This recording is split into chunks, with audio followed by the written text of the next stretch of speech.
Hey Wolfpack, welcome back to EUNOIA. It's your host, Sable Danielle. If you're new, I hope you choose to catch up on our past episodes because we've touched on some juicy but good topics. First, I have a huge announcement. Our Purity Wolfpacks are now available for purchase on our website, which is www.eunoialifestyle.com. Our Purity Wolfpacks are smudging bundles which are intended to cleanse your space and purify your space and energy field. They contain sage, Palo Santo, my favorite incense, lavender, a white candle, and a black candle. And they're on sale today through Monday. Okay, so this is our final episode of our 3-episode series about unhealthy relationships. We have previously talked about the different components of unhealthy relationships, and we talked about the red flags and signs to look out for. This week, we will be talking about the consequences and effects that unhealthy relationships can have on the people involved. The topic was tough, especially this particular piece, because researching and learning about all of this has brought back a lot of emotions that I thought I was already past. It's weird because I started writing these episodes and I felt like I was healed. I've been through some things, but I'm healed. I figured out how to take care of me and now I'm good. Although that's partially true, I did figure out how to take care of myself and my needs in order to heal, love myself, and get back on track.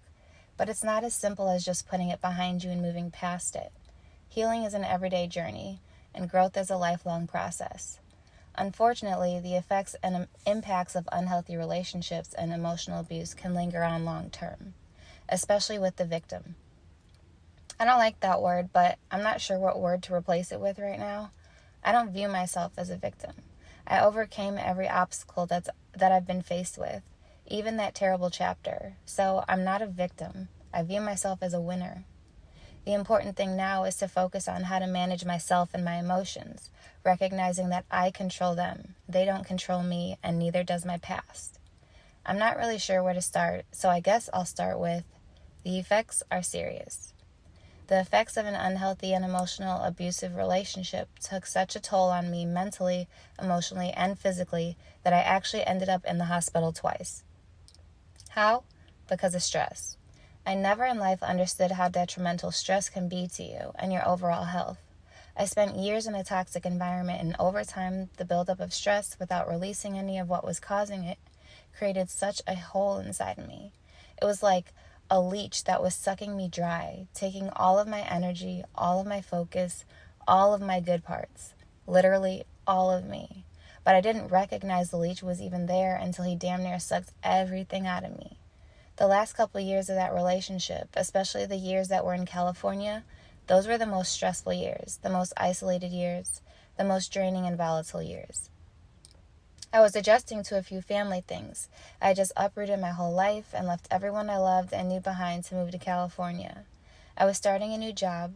I was trying to maintain a household of 2 dogs, 2 adults, all on my own, in California at that. I was trying to be a good dog mom and be consistent with my working out. I was trying to help my man, in air quotes, with his business. We argued every single day, yet I was still trying to save my relationship. I was barely staying afloat. I didn't know what I was doing, but I could no longer focus. I couldn't sleep. I never had an appetite. I didn't take care of myself. I didn't feel good about myself. And the times that I did have an appetite, I still couldn't really eat anything. My body wouldn't let me eat it. Despite all of that, I never stopped moving. I never stopped going. I never slowed down. I just kept pushing through, biting off way more than I could chew. I've consistently weighed about 135 pounds for the past few years. During that time in my life, I then remember stepping on the scale, and I weighed 115 pounds around that time. It was around the time that I passed out. I wasn't trying to be 115 pounds. I hate being small. I've been skinny my whole life. I'm always on a mission to gain weight. However, the stresses of my environment and my relationship were not allowing me to eat, despite how hungry I felt or how much I knew I had to eat. I couldn't. Every bite made me nauseous. It became a daily thing and began to feel normal until I stepped on the scale and I was disgusted with myself for being that small. How did I let that happen? But still, nothing really changed. I didn't make any steps to change my environment or what was occurring in my life physically. I was still working out 5 to 6 days a week, obviously under eating. I was most definitely under sleeping. I was either staying up late as hell trying to help him with something, trying to prove to him how much I was willing to work to get our lives back on track, or we were arguing, or stress just wouldn't let me sleep. Everything was all bad, yet I was blind to all of the signs. And then June 2017, I passed out. The universe had to rock my world a bit to wake me up like, bitch, you are dying.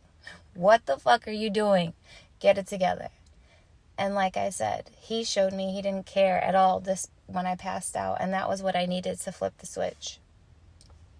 Eating was just one of the major things affected by the stress, and honestly, my digestive system has never been the same since then. My appetite fluctuates still, despite my efforts at trying to get it back on track. And anytime I'm stressed, my digestive system is what's affected first. Like I said, I couldn't sleep. On average, I was consistently getting about 4 to 5 hours of sleep a night, which is not good for my body, especially when under so much stress already. It made it super hard for me to focus on my daily tasks and duties, personally and professionally. I called off of work almost once a week. I hated being at work, but I also dreaded coming home. It was hard to connect with people because I couldn't fully be myself, because I didn't even know who I was at the time, and I felt extremely socially withdrawn and awkward.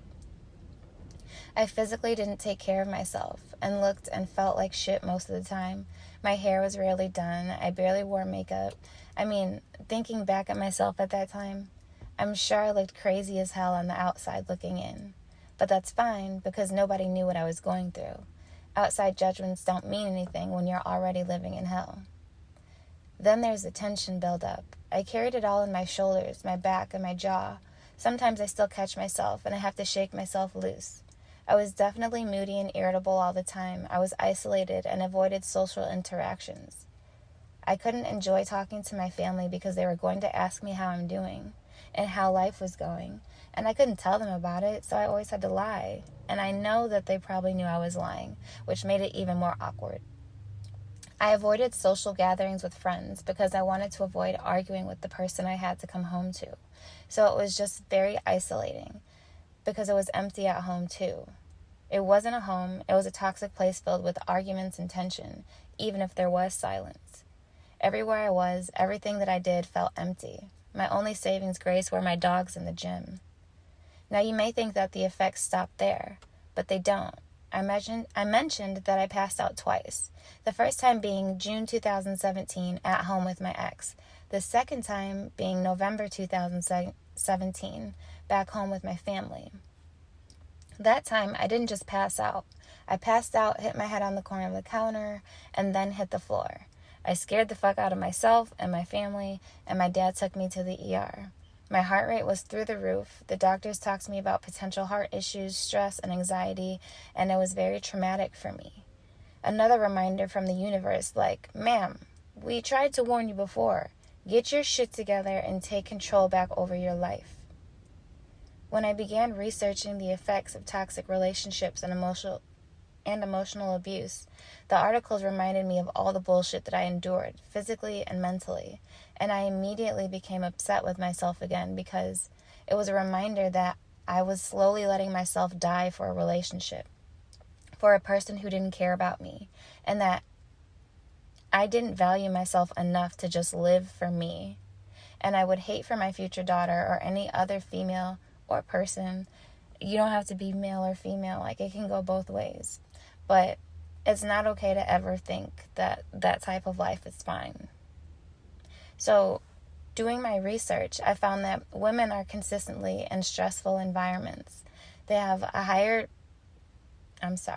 So doing my research, I found that women who are consistently in stressful environments have a 34% higher chance of developing heart disease than people who are not in a consistently stressful environment, which is absolutely crazy to me, but it makes sense. Consistent stress increases your hormone levels like cortisol. It increases your blood sugar levels. Your hormones are all out of whack, and long-term effects can lead to adrenal fatigue.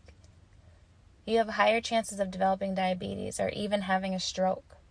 And me wanting to be with somebody and ignoring the red flags, allowed me to open myself up to all of these risk factors, which is not okay with me. Chronic exposure to stress can also cause memory and speech problems, which explains a lot for me. I feel like I have a really hard time articulating myself and remembering things sometimes now, much more often than I ever did before, and I attribute that to the stress and my ability to have a voice for so long. Domestic abuse also increases your chances at developing a mental health issue like depression or anxiety or even PTSD. I found out that there's a syndrome called battered woman syndrome, which is a form of PTSD. I cried when I read that. I cried because it signifies the severity of my experience. Yes, it could have been worse. However, it was hell for me, and it caused me to be a woman who now relates to this syndrome and could possibly have a form of PTSD, which I never even thought would be possible for me. I say possibly because I've never been clinically diagnosed, but I don't have to be clinically diagnosed to know that I resonate with almost everything that I've read as it relates to the effects of emotional abuse. According to HealthyLiving.com, battered woman syndrome is a learned helplessness, causing her to believe she deserves abuse and can't get away. A woman who experiences these different stages may also associate the syndrome with the following stages. Denial. This is the stage where you are in disbelief about the abuse. You ignore the signs regardless of how blatant they are or if people try to point it out. Then there's guilt.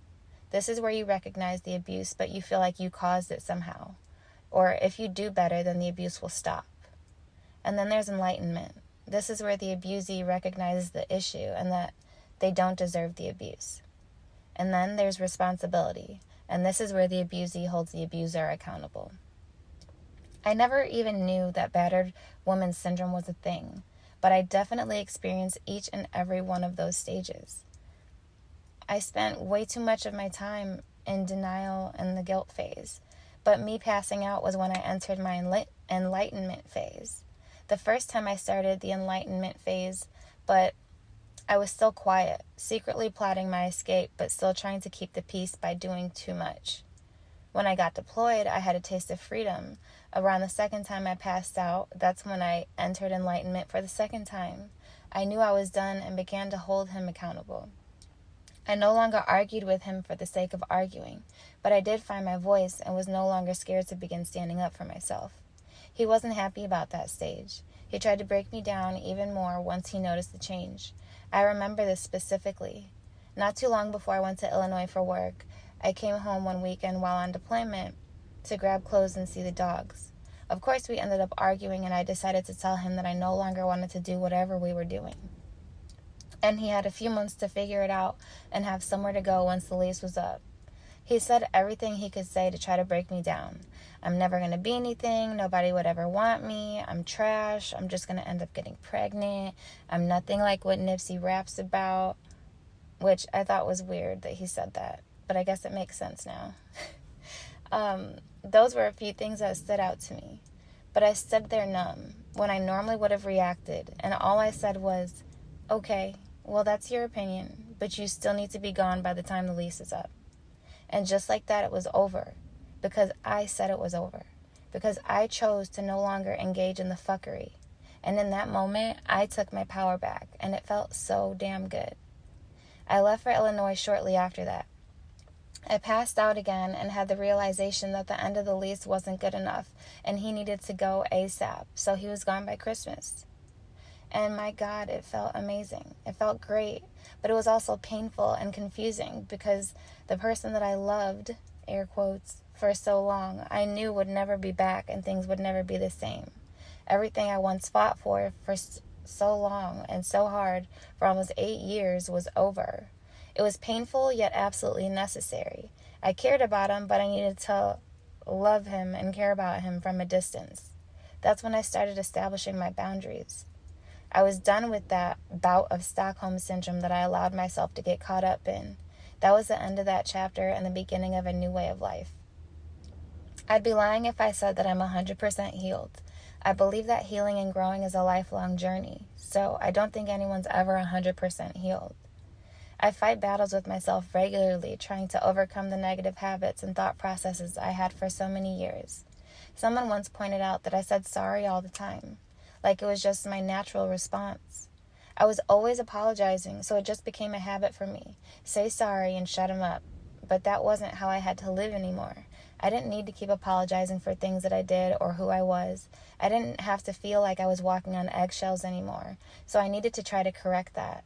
I was no longer the problem. That's also in air quotes, because I was never the problem. I actively work on my mind every day. Maybe not as much as I should right now, but in the beginning, it was definitely a daily ritual for me. Now it's a few times a week, but I'm still progressively always working on things to try to grow. I'm still very much so isolated, although a lot better than I used to be. I need my space, and I'm very strict with my boundaries and my energy now, which is a good thing and a bad thing. I need to do better with balancing that, but it keeps me peaceful, so that's a habit that's hard to break. Solitude is dangerous. It feels so good and it can become addicting, but it can keep you lonely too. I have to regularly ask myself if I'm in solitude for peace or if I'm too afraid to open up and let people in. I believe it's a little bit of both. I'm extremely selective with who I share myself and my space with, which can come across harsh, but if you know my journey, you'll understand why I'm slow to open up and just let people in. I love too easily and way too passionately to just open myself up to everybody. Everybody doesn't deserve me. I've learned that, and I've had to become okay with that boundary. But at the same time, I know I have to allow people in and trust my discernment rather than just shut people out. I never knew that allowing myself to be in a relationship, which turned out to be toxic, would affect me in the ways that it did.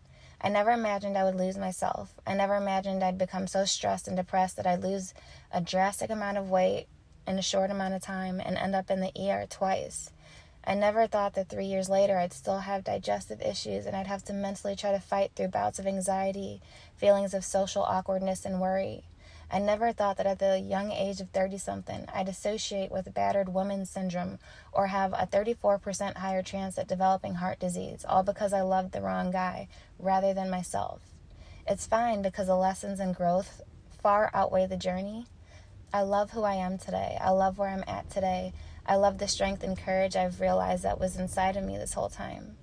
I love my voice. I love the fact that I now have a healing platform because I'm a true humanitarian at heart. I never thought I'd be here with the podcast, but I'm enjoying it. So I don't regret anything about my journey.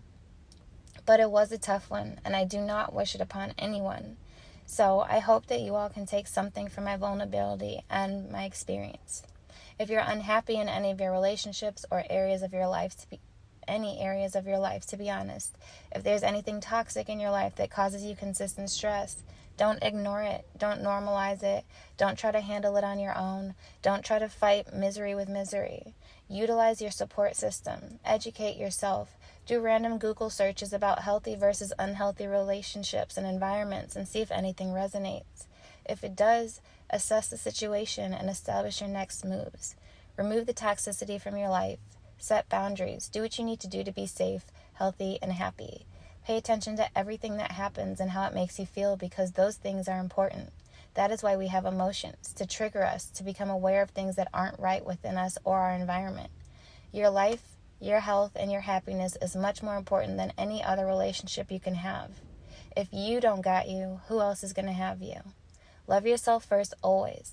I hope you all have a great holiday if you celebrate. Please be safe. I'll catch you guys next week. Don't forget, the Purity Wolf Packs are on sale. Please go to my website, check them out, see if you like it, share it, send one to a friend. They'll be great Christmas gifts or, maybe stocking stuffers. Don't miss out. Anyways, peace and love. Sable Danielle.